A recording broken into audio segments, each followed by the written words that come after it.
Hello everyone, here at Stitched Together Pictures on this unlucky day I thought I'd go through and rank all the Friday the 13th films.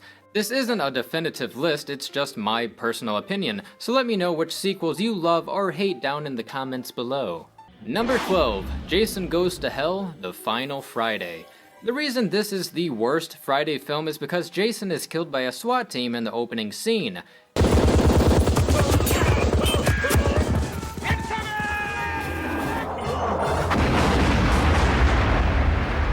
In the morgue, a coroner eats Jason's heart and becomes possessed. For the rest of the movie, Jason's soul is bouncing between different characters doing bad Jason impersonations. Oh, shit!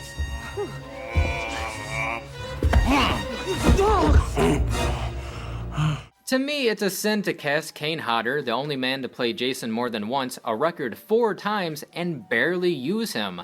Jason can be getting up and walking around anytime soon? He wasn't nothing but a big old pussy anyway. The film is too complicated, too silly, and strays too far from the mythology and formula. The only interesting parts of this movie are when the Book of the Dead and Kandarian dagger from Evil Dead pop up, implying that maybe Mrs. Voorhees used the Necronomicon to bring Jason back to life. This movie sucks, but the last few seconds did get fans talking.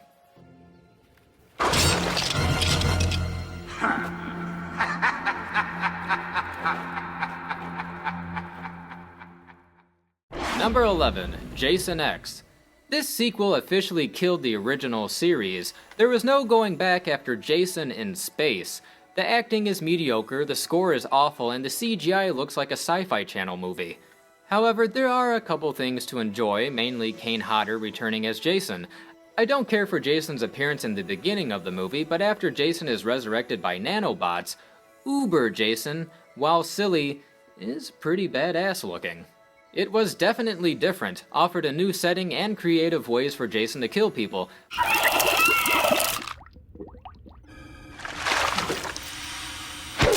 But fans prefer to see classic Jason at a camp killing teenagers.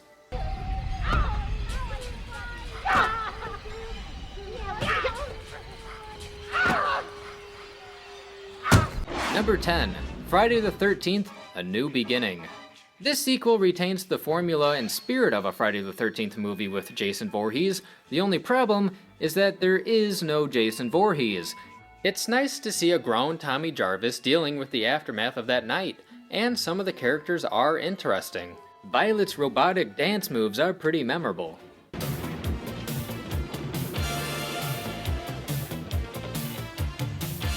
Plus, she's the real-life daughter of Brooke Bundy from the Nightmare on Elm Street franchise. Kristen, get the hell away from that house! On delay! Unfortunately, the ending ruined it for a lot of people. Once you find out that the killer was a Jason copycat, and they're teasing Tommy as the next Jason for the second time, it really turns you off. This was one more sequel made to milk as much money off the franchise as possible.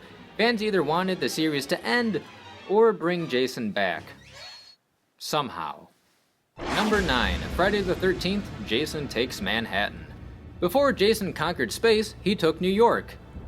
Well, technically only the last 15 minutes are in New York, which was a letdown. Kane Hodder made his second appearance as Jason Voorhees and doesn't disappoint.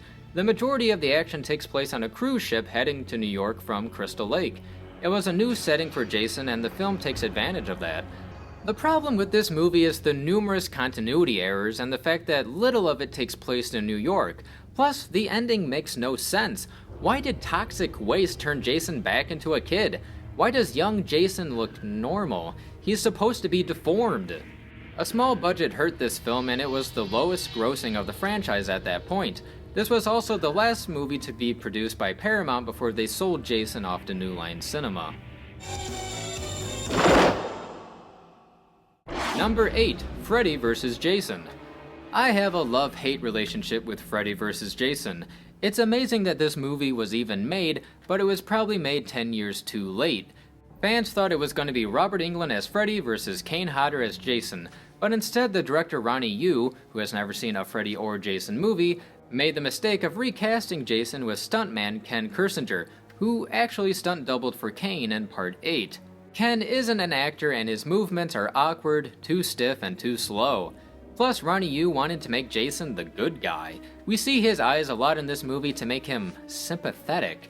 I think the fans would have preferred Kane's badass Jason versus Freddy.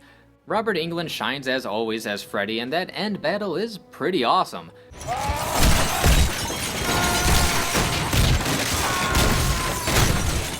But judging this as a Jason movie, it deserved a better Jason.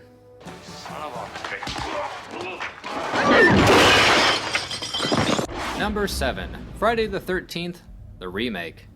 The remake was a welcomed return to the old Friday the 13th formula.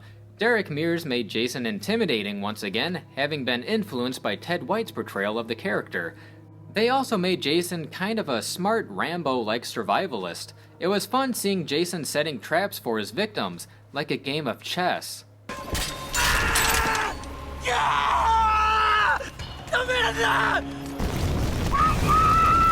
The remake probably has one of the best openings in the series, but the rest of it is hit or miss.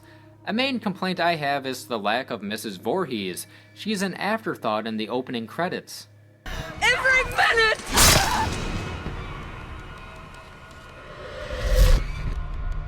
Mrs. Voorhees' relationship with her son Jason is something that begs to be explored in this series. Perhaps there could have been some flashbacks with young Jason and his mother, something we've never seen. Plus, over 12 films, we never found out who Jason's father was. Explore that! Number 6. Friday the 13th Part 2. Part 2 cemented the Friday the 13th formula and was the last film to be shot in New Jersey, which offered a great setting. It was the first film with adult Jason as the killer.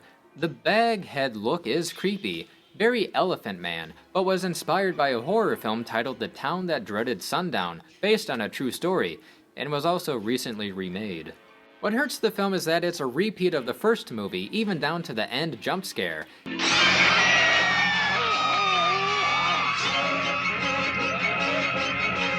It's nice to see Alice and Crazy Ralph return, but they are unceremoniously killed off, which is unfortunate.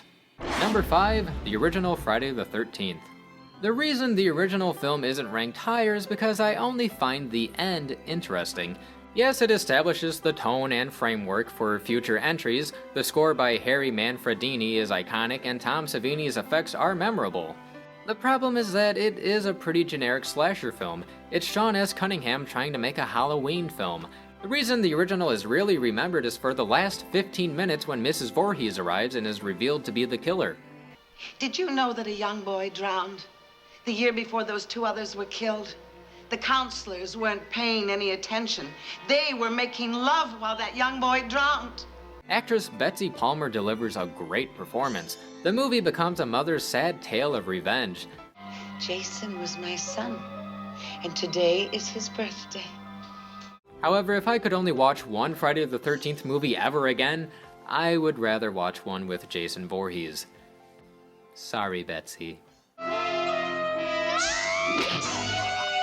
Number 4. Friday the 13th Part 7. The New Blood. Why is this sequel with telekinetic powers so high up on the list? Well, it was supposed to be Jason vs. Freddy, but ended up being Jason vs. Fake Carrie. However, the main character, Tina, is one of the more developed characters in the series who feels responsible for her father's death. Kane Hodder made his debut as Jason in this sequel and delivers a menacing performance. Not only that, but the rotten, decayed look of Jason showing all his injuries to date is incredible.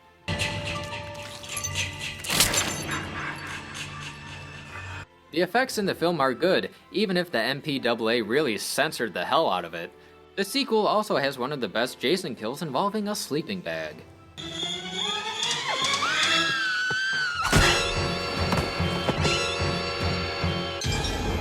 Plus, her psychiatrist is Bernie. Yeah, that Bernie. Number 3. Friday the 13th Part 6. Jason Lives. After the disappointing copycat killer in A New Beginning, fans wanted Jason back and they got him. In Jason Lives, our killer is resurrected by lightning, much like Frankenstein's monster. It's also the first and only Friday the 13th film to feature a running camp with children. The director had a lot of fun with this movie, adding in a lot of Easter eggs and jokes for horror fans.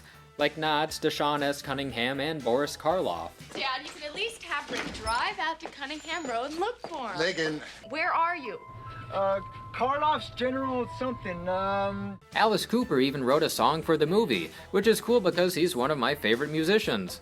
The movie also has a neat kill where Jason bends the sheriff completely backwards. It may be more comedic than scary, but it is one of the more entertaining sequels. Some folks have a strange idea of entertainment. Number 2, Friday the 13th Part 3, 3D. The third installment is when Jason becomes the killer we know him as. The long hair and baghead look is gone and has been replaced by a hulking, bald figure who finds his iconic hockey mask. The film was shot in 3D and the effects range from cheesy to great. The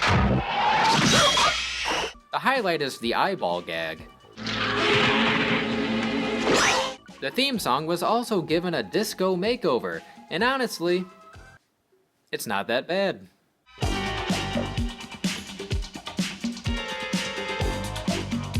I can get down to it. The sequel also has some of my favorite characters, like the biker gang and Shelly. Some hate him, but I love this misunderstood nerdy prankster. I just want you to like me. I do like you. But not when you act like a jerk. Being a jerk, it's better than being a nothing. I imagine most fans can sympathize and relate to him. Plus, the finale in the barn is one of the best in the series. Jason is hung, only to keep coming back until he gets axed in the head. After this film, you could never see a hockey mask again without thinking about Jason Voorhees. Number 1, Friday the 13th Part 4, The Final Chapter. The consensus is that Part 4 is the best in the series, and for good reason, even though that final chapter bit ended up being complete bullshit. Adult Jason is probably at his most intimidating thanks to the performance by Ted White. Tom Savini returns and delivers some great special effects.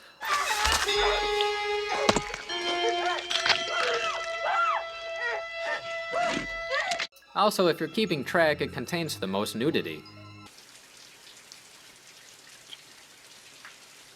The characters are really fun and likable in this sequel. I wish more horror films had characters like these. Tommy Jarvis, played by Corey Feldman, is a horror fan, is a pretty smart kid, and can hold his own. He's relatable because he represents most horror fans growing up. Throw in Crispin Glover's amazing dance moves and you have the best Friday the 13th film. Don't forget to let me know which sequels were your favorite. Thanks for watching and happy Friday the 13th.